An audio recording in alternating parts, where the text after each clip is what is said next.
Hello students, welcome to my YouTube channel. हम class 9th science का chapter number 2 जो है वो शुरू करने जा रहे हैं। चैप्टर का नेम है हमारे पास is matter around us pure. क्या हमारे आसपास जो मैटर है वो प्योर फॉर्म में होता है या नहीं, इसके बारे में हमने डिस्कशन करनी है।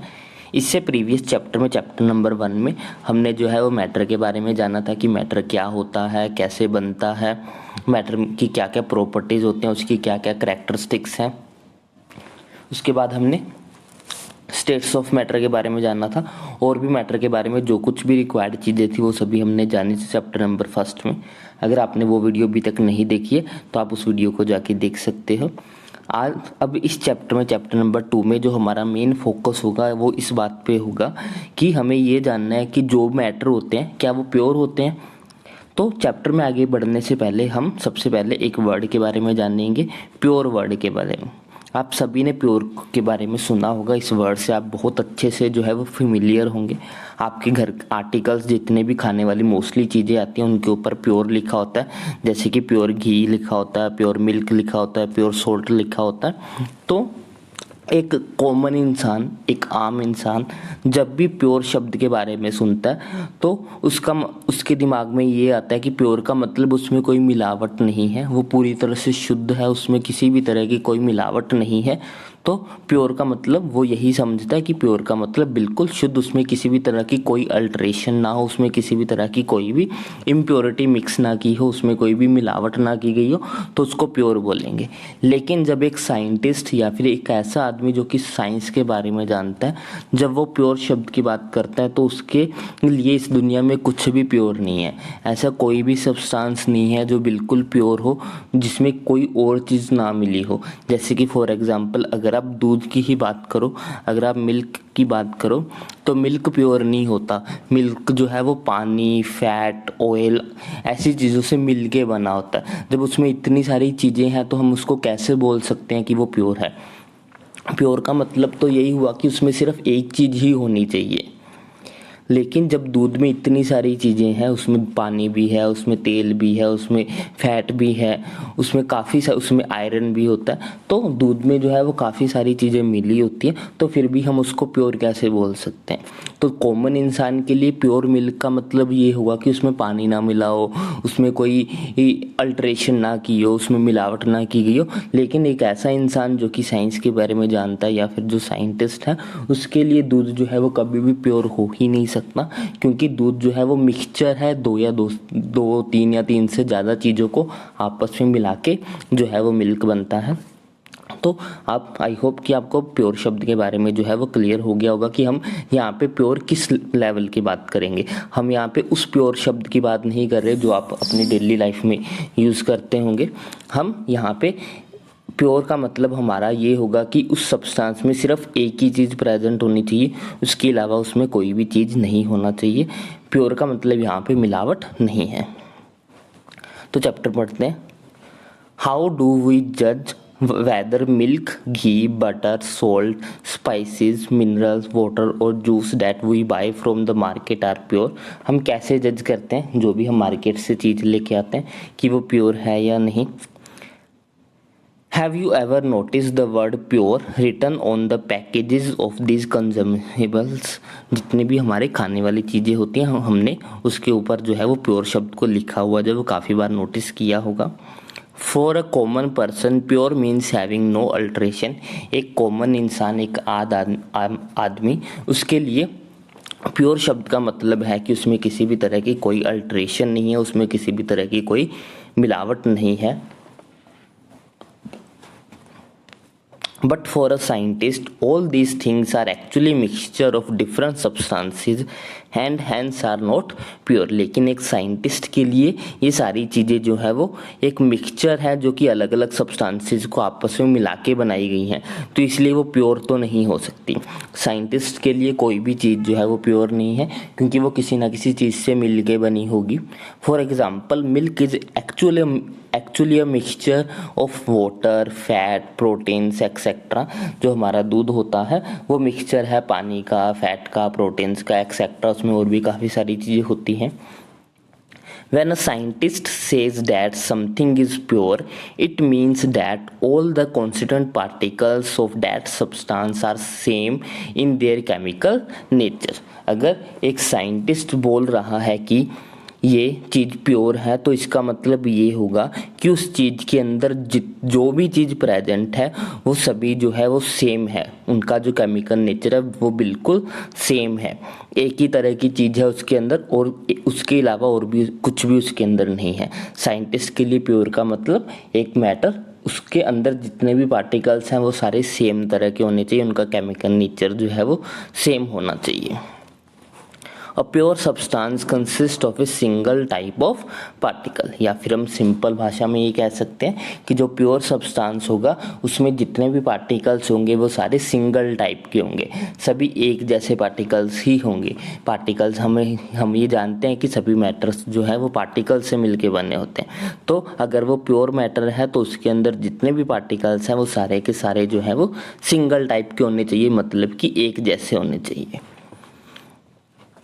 As we look around, we can see that most of the matter around us exists as mixture of two or more pure components. For example, seawater, minerals, soils, etc. All these are mixtures.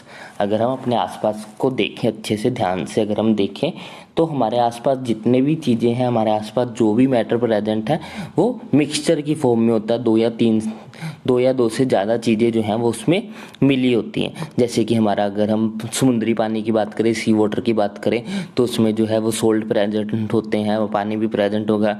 मिट्टी में तो काफ़ी चीज़ें जो है वो मिली होती है, दूध में काफ़ी चीज़ें मिली होती हैं।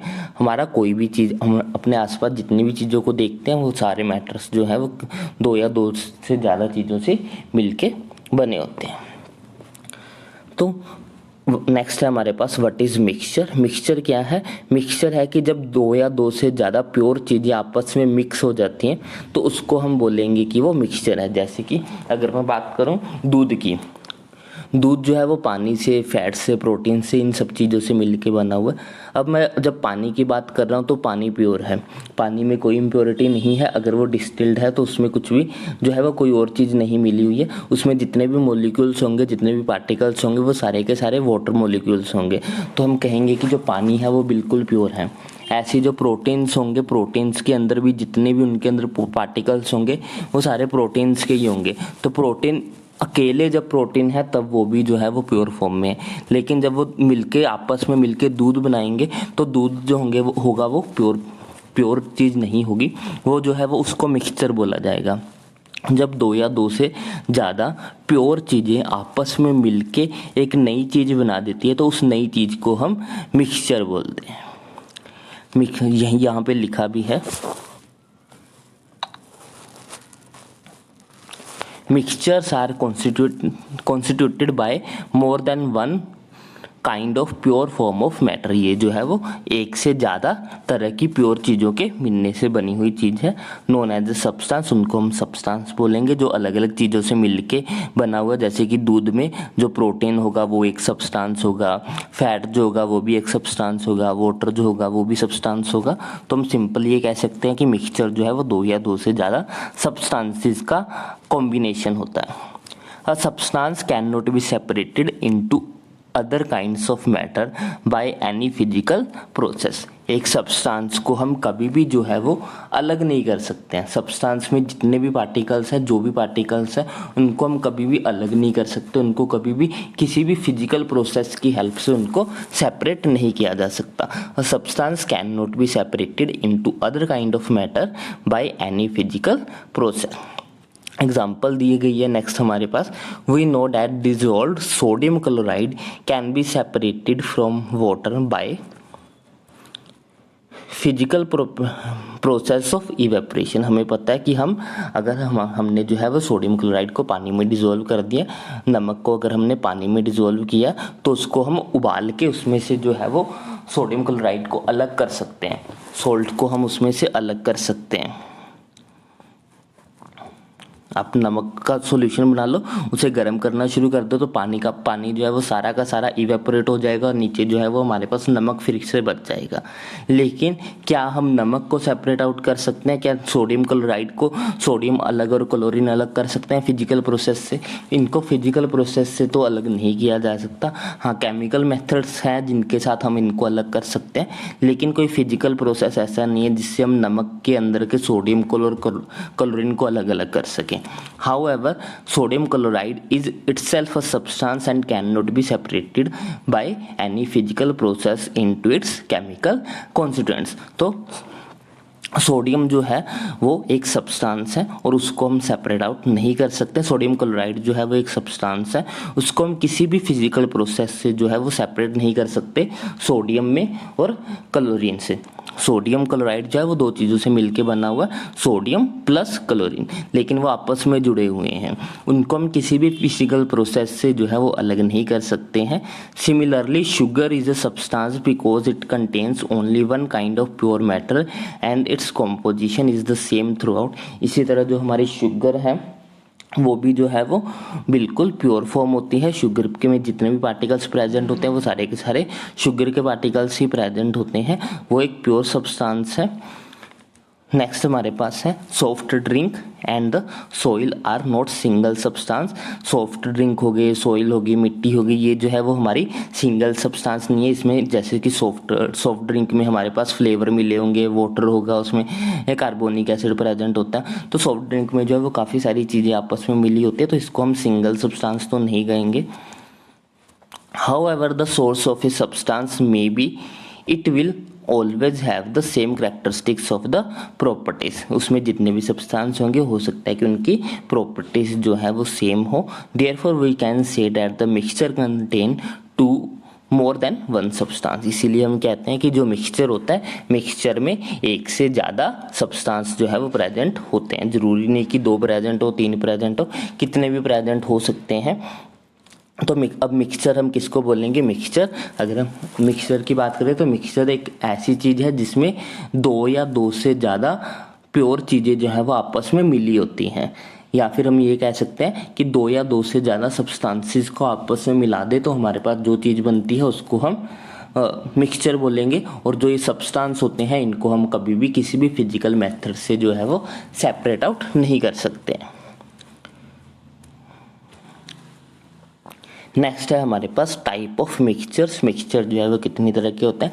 वैसे मिक्सचर हमारे पास दो तरह के होते हैं, होमोजीनियस एंड हेट्रोजीनियस। हम यहाँ पे पढ़ते हैं depending upon the nature of components that forms a mixture we can have different type of mixtures. कैसी चीज़ों से जो है मिलके कोई मिक्सचर बना हुआ, किन किन चीज़ों से मिलके कोई मिक्सचर बना है, उसके अकॉर्डिंग जो है हम मिक्सचर को डिफरेंट टाइप्स में जो है वो डिवाइड कर सकते हैं। एक्टिविटी 2.1 देख रहे हैं। Let us divide the class into groups A B C and D. हमने क्लास को जो है वो 4 ग्रुप्स में डिवाइड किया, A group, B group and C group and D group. Group A takes a beaker containing 50 ml of water and one spatula full of copper sulfate powder. Group B takes 50 ml of water and 2 spatula full of copper sulfate powder in a beaker। Group A ने क्या किया, उसने एक beaker लिया, उसमें 50 ml जो है वो पानी डाल के उसमें एक स्पैचुला क्या होता है? स्पैचुला आप कह सकते हो कि लैब का चम्मच होता है, एक छोटा सा गोल सा चम्मच होता है, उसको हम स्पैचुला बोलते हैं। तो ग्रुप ए क्या कर रहा है, 50 ml वाटर में एक स्पैचुला जो है वो कॉपर सल्फेट का पाउडर डाल रहा है। ग्रुप बी क्या कर रहा है, वो सेम 50 ml वाटर के अंदर 2 चमचे जो है वो कॉपर सल्फेट के पाउडर के डाल रहा है। Group C and D can take different amount of copper sulphate and potassium permanganate और common salt and mix the given components to form a mixture. Group और सी भी same करेगा, वो भी जो है वो अलग अलग अमाउंट में या तो कॉपर सल्फेट ले लेगा, पोटाशियम पर मैग्नेट ले लेगा या फिर कॉमन सॉल्ट लेगा, उसको मिक्स करेगा और उनको मिक्स करके मिक्सचर बनाने की कोशिश करेगा। Report the observations on the uniformly in colour and texture. हमने जो है वो उसको अच्छे से ऑब्जर्व करना है कि जो सॉल्यूशन बना है उनके कलर में क्या फ़र्क है, दोनों के कलर में क्या सॉल्यूशन है, वो दिखने में कैसे लग रहे हैं। Group A and B have obtained a mixture which has a uniform composition throughout. Group A और बी जो होगा उनके पास जो मिक्सचर बनेगा उसमें जो है वो उनकी जो कॉम्पोजिशन होगी वो यूनिफॉर्म रहेगी थ्रू आउट, क्योंकि उन्होंने उसमें सिर्फ एक ही तरह की चीज़ मिलाई है सारे, उसमें सिर्फ कॉपर सल्फेट ही डाला है जिसके कारण वो अच्छे से मिक्स हो गया होगा उसमें। Such mixtures are called the homogeneous, और ऐसे मिक्सचर को हम होमोजीनियस मिक्सचर्स बोलते हैं जिसमें जो है वो कॉम्पोजिशन जो है वो हर जगह पे एक जैसी रहे। यूनिफॉर्म का मतलब होता है एक जैसा रहना। जैसे कि इसको आप सिंपल एग्जांपल से ऐसे समझो कि आप शुगर को पानी में डिज़ोल्व कर लो। अब आप उस जो आपने सॉल्यूशन बनाया, मीठा पानी अगर आपने बनाया है तो उसमें आप देखो एक चमचा उठाओ और उसे पी के देखो तो वो आपको मीठा लगेगा। अब पूरे गिलास में जो मीठापन होगा वो एक जैसा ही होगा। ऐसा नहीं है कि आपने कहीं एक जगह से उठाया तो वहाँ पे बहुत ज़्यादा मीठा पानी था और कहीं दूसरी जगह से अगर आपने उठाया था वहाँ पे पानी मीठा नहीं था। अगर उस गिलास में आपने चीनी अच्छे से डिज़ोल्व कर ली है, उसमें चीनी जो है वो मिल गई है, घुल गई है अच्छे से, और मीठा पानी जो बना है वो हर जगह से एक जैसा ही मीठा होगा। ऐसा नहीं होगा कि ए पॉइंट पे वो ज़्यादा मीठा होगा, बी पॉइंट पे कम मीठा होगा, सी पॉइंट पे मीठा होगा ही नहीं। तो जितना पूरा का पूरा गिलास में जितना भी पानी है उस पूरे के पूरे पानी की जो मिठास होगी वो सिर्फ एक जैसी होगी।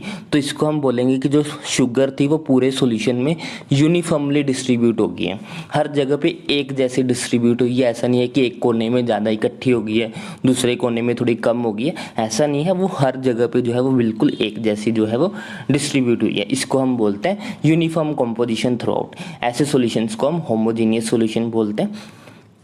Some other examples of such mixtures are salt in water, sugar in water। जैसे अगर हम पानी में नमक डाल दें तो सारे पानी का जो टेस्ट होगा वो एक जैसा नमकीन होगा। ऐसा नहीं होगा कि कहीं पे पानी ज़्यादा खारा हो जाएगा, कहीं पे कम खारा रह जाएगा। अगर आपने उसको अच्छे से मिक्स कर लिया तो हर जगह पे जो उसका खारापन होगा पानी का वो एक जैसा ही होगा। सेम शुगर का मैंने आपको एग्जाम्पल बता ही दिया। Compare the colour of the solution of the two group. अगर हम दोनों ग्रुप्स जो हमारे ए और बी थे उनके कलर को जो है वो ऑब्जर्व करने की कोशिश करेंगे, क्योंकि पहला जो ए ग्रुप था उसने सिर्फ 1 चम्मच डाला था और जो बी ग्रुप था उसने 2 चम्मच डाले। तो ऑफ कोर्स जो बी वाला ग्रुप होगा उसका कलर थोड़ा ज़्यादा डार्क होगा एज़ कम्पेयर टू ए।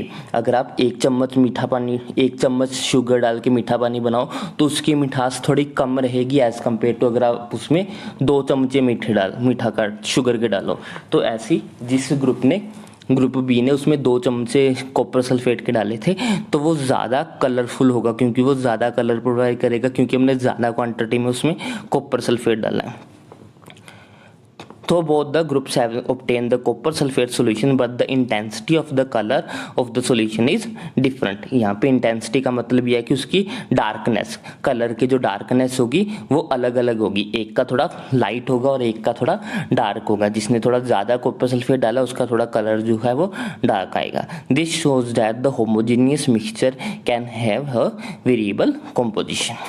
अब ग्रुप सी और डी की बात करते हैं। Group C and D have obtained the mixture which contained physically distinct parts and have the non-uniform composition. Such mixtures are called the heterogeneous mixtures। Group C और D थे, उन्होंने जब solution बनाया तो उन्होंने, क्योंकि उसमें कॉपर सल्फेट भी डाला था, उसमें पोटाशियम परमैंगनेट भी डाला था, उसमें कॉमन सॉल्ट भी डाला था। अब जिसके कारण उनका जो सॉल्यूशन है वो नॉन यूनिफॉर्म बनेगा, वो हर जगह पे एक जैसा नहीं होगा। जैसे कि पोटाशियम परमैंगनेट जो होगा वो बेस पे रह जाएगा, कॉपर सल्फेट जो है वो ऊपर वाले पार्ट में डिजोल्व हो जाएगा। जैसे कि आप ऐसे कह लो कि पानी में आपने तेल डाल दिया, पानी में जब आप तेल डालोगे तो तेल तो ऊपर रह जाएगा, पानी नीचे आ जाएगा। तो ऐसे वो थोड़े डिफरेंट रहेंगे, एक जैसा हर जगह पे मिक्स नहीं होंगे। तो ऐसी चीज़ों को हम बोलते हैं कि वो नॉन यूनिफॉर्म है, और ऐसे सॉल्यूशंस को हम हेट्रोजीनियस मिक्सचर्स बोलते हैं। तो मिक्सचर हमारे पास 2 तरह के होते हैं। पहला मिक्सचर होमोजीनियस, जिसमें जो है वो हर जगह पे एक जैसे होते हैं, जो भी डिजोल्व होती है चीज़ वो यूनिफॉर्मली डिजोल्व होती है, उनकी जो कंपोजिशन होती है वो पूरे के पूरे मिक्सचर में एक जैसी रहती है। लेकिन जो हमारे हेट्रोजीनियस होते हैं उसमें जो है ये डिफरेंट होते हैं, उसमें जो है वो नॉन यूनिफॉर्म कंपोजिशन होती है। Mixtures of sodium chloride and the iron filling, जैसे कि अगर हम पानी में नमक डाल दें और साथ में उसमें लोहे की कीलें डाल दें, तो अब लोहे की कीलें तो पानी में डिसॉल्व नहीं होगी, वो तो ऐसे ही पड़ी रहेंगी, तो कहीं पे कील होगी कहीं पे कील नहीं होगी, तो इसको हम बोलेंगे कि वो नॉन यूनिफॉर्म है। Salt and the sulphur and oil and water, पानी में अगर हम तेल डाल दें, तो ये एग्जाम्पल मैं दे चुका हूँ। तो ये सारे एग्जाम्पल्स हैं हमारे हेट्रोजीनियस मिक्सचर के। यहाँ पे एक्टिविटी 2.2 भी है हमारे पास।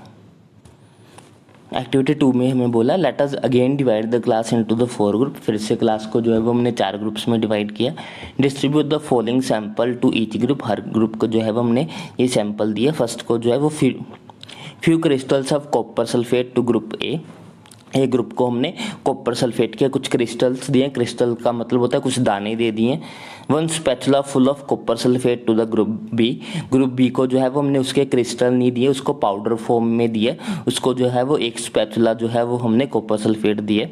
ग्रुप सी को हमने चाक पाउडर दिया या जो है वो आटा दिया।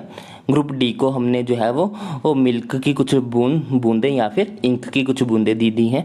Each group should add the given sample in water and stir properly using a glass rod. Are the particles in the mixture visible, हर ग्रुप को क्या करना है, जो हमने उनको चीज़ें दी हैं उन चीज़ों को जो है वो पानी में अच्छे से मिक्स करना है और देखना है कि क्या पार्टिकल्स विजिबल हो रहे हैं, क्या पार्टिकल्स हमें नज़र में आ रहे हैं या नहीं आ रहे हैं। Direct a beam of light from a torch through the beaker containing the mixture and observe the front was the path of the beam of light visible। फिर हमने क्या करना है, उस सॉल्यूशन पे जो है वो लाइट टॉर्च डालनी है, टॉर्च की लाइट डालनी है और सॉल्यूशन के बाहर जो लाइट आएगी उसको क्रॉस करके जो लाइट दिखेगी उसको ऑब्जर्व करना है कि क्या हमें लाइट का जो रास्ता है, जो पाथ है वो नज़र में आ रहा है। Leave the mixtures undistributed for few minutes and set up the filtration apparatus in the meantime। is the mixture stable to do the particles begin to settle after some time। Mixture को कुछ time के लिए ऐसे छोड़ देना और देखना है कि क्या उसके पार्टिकल्स जो है वो उसकी तली पे बैठना शुरू कर रहे हैं या नहीं कर रहे हैं। फिल्टर द मिक्सचर, उसके बाद उसको जो है वो फिल्टर कर देना। डिस्कस द रिजल्ट, उसके बाद जो है वो हमें रिजल्ट जो है वो डिस्कस करने हैं। तो जो पहला ग्रुप है, पहला ग्रुप जब क्रिस्टल हमने दिए थे, क्रिस्टल्स को जब आप डिसॉल्व करोगे तो हो सकता है कि क्रिस्टल्स पूरे अच्छे से उसमें डिसॉल्व ना हो, तो हो सकता है कि उसमें आपको छोटे छोटे पार्टिकल्स नज़र में आ भी जाएं, क्योंकि क्रिस्टल्स फॉर्म को डिसॉल्व करना थोड़ा मुश्किल हो जाता है। तो क्रिस्टल को जब हम डिसॉल्व करेंगे तो हो सकता है कि उसमें हमें छोटे छोटे पार्टिकल्स जो है वो नज़र आएँ। जब हमने उसको पाउडर फॉर्म में डिसॉल्व किया तो वो काफ़ी जल्दी डिसॉल्व हो जाएगा और हमें जो है उसके अंदर बिल्कुल भी पार्टिकल नज़र नहीं आएंगे। ग्रुप ए वाले केस में होगा कि अगर वो ज़्यादा अच्छे से डिसॉल्व करेंगे, काफ़ी टाइम तक उसको डिसॉल्व करते रहेंगे, तो उसके पार्टिकल्स जो है वो दिखना बंद हो जाएंगे। लेकिन उसको अगर अच्छे से डिसॉल्व नहीं करेंगे तो उसमें छोटे छोटे पार्टिकल्स नज़र आ सकते हैं ग्रुप ए के केस में। लेकिन ग्रुप बी के पास क्योंकि पहले से ही वो पाउडर फॉर्म में है तो उसको वो आसानी से जल्दी से डिसॉल्व कर पाएंगे और उसमें जो है पार्टिकल्स नज़र नहीं आएंगे। ग्रुप सी के पास चॉक पाउडर है। चॉक पाउडर जो है वो अच्छे से डिसॉल्व नहीं होगा पानी में, उसको जो है पार्टिकल्स उनको नज़र में आएंगे और चॉक जो है उसके में तैरता हुआ नज़र आएगा। और जब उस चॉक पाउडर के सॉल्यूशन को जो उन्होंने बनाया होगा उसको जब वो टेबल पे आराम से रख देंगे, उसको बिना हिलाए रख देंगे, तो अब हम देखेंगे कि थोड़े टाइम के बाद जो चॉक का पाउडर होगा वो बीकर की तली पे आके बैठना शुरू हो जाएगा, मीन्स कि वो अलग हो जाएगा, सेपरेट आउट हो जाएगा। फिर उसको फिल्टर करके अलग भी किया जा सकता है। और मिल्क और इंक के केस में जो है वो धीरे धीरे पार्टिकल्स जो है पूरे पानी में मिक्स हो जाएंगे, उसको जो है वो सेपरेट नहीं किया जा सकता। उसको अगर आप उसको रखोगे तो वो ऐसे का ऐसे रहेगा, उस पर कोई भी चेंज जो है वो हमें देखने को नहीं मिलेगा। नेक्स्ट हमारे पास सॉल्यूशंस है, सॉल्यूशन के बारे में हम नेक्स्ट वीडियो लेक्चर में बात करेंगे। आज के लिए बस इतना ही। आई होप आपको ये वीडियो अच्छी लगी हो। अगर आपको वीडियो अच्छी लगी हो तो इसको लाइक करें, शेयर करें, चैनल को सब्सक्राइब करें। Thanks for watching, bye bye, take care.